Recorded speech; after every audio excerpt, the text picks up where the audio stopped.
Hi, I'm Carolyn Batetta with Visit California, and we are so excited to be hosting Stage 1 of the Amgen Tour California. Stage 1 starts here in Sacramento and heads out into the greater Sacramento area, into Auburn, and then out into the foothills of El Dorado Hills, coming down Salmon Falls Road, and heading back here for 3 circuits around the Capitol for 3 of the most exciting high-speed finishes that you're going to see in racing.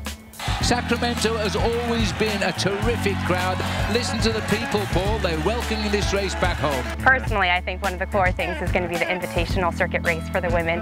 Yeah! Leading up to the exciting men's finish. In 2009, Fabian Cancellara wins the prologue here in Sacramento. In 2010, I saw Mark Cavendish pumping his fist on a huge win. It's always nice to be in California. 2011 saw a similar sprint finish. It's a big lead-out train now for Team Sky. Ben Swift is going to take it on the line.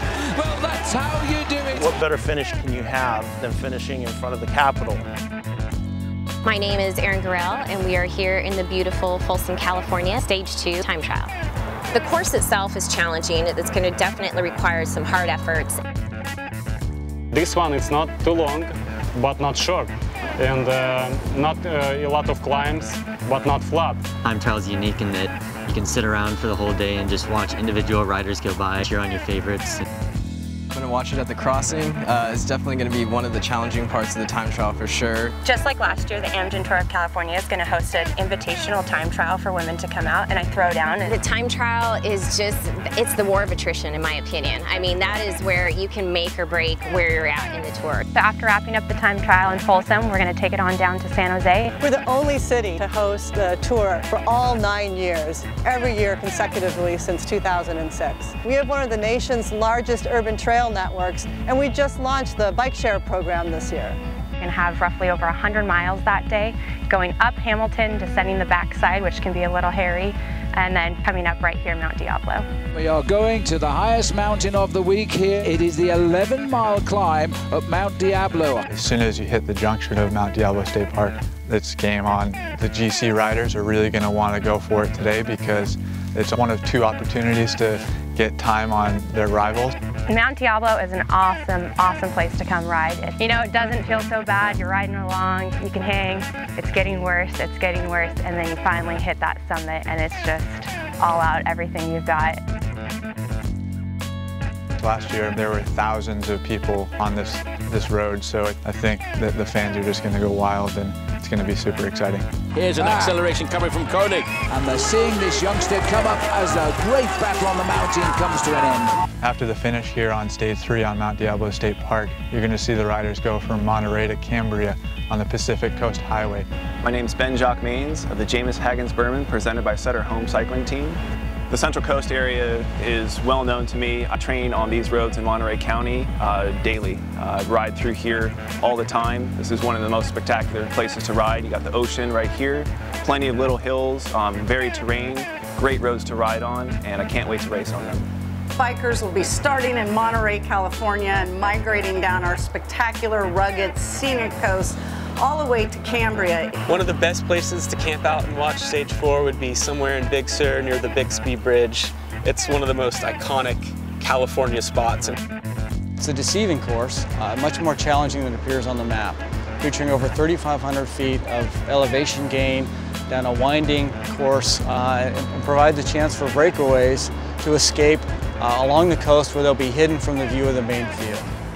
Coming into Cambria, we passed the California Historic Monument at Hearst Castle. It's one of the most fantastic things on the Central Coast.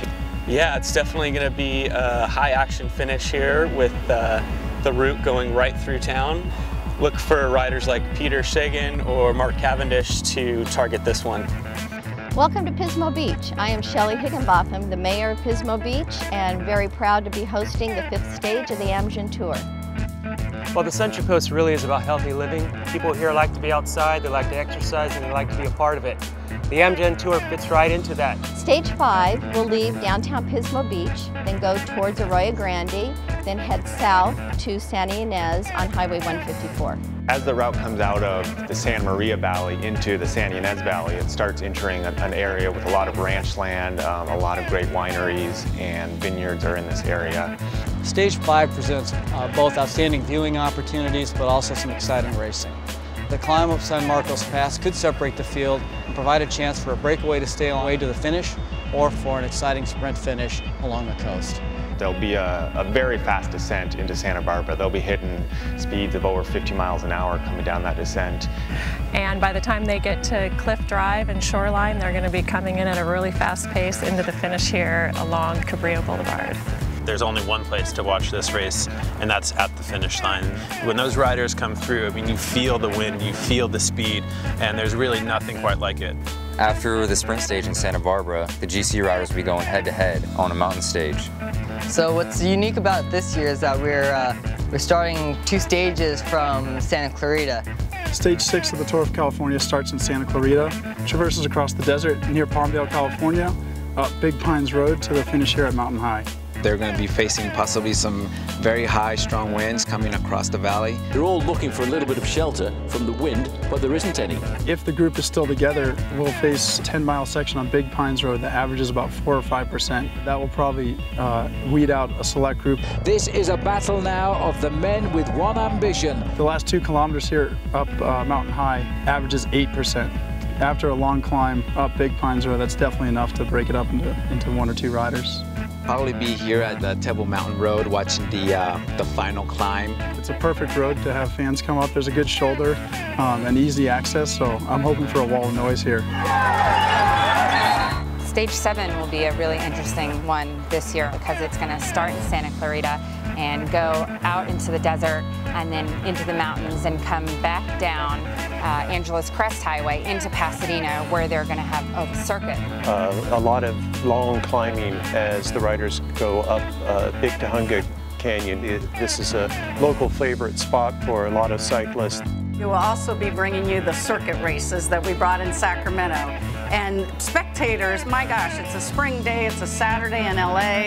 You gotta come out and see the frenzy that just gets whipped up as these racers race around this iconic and beautiful city, bringing more and more pace and enthusiasm till they finally break through the finish line.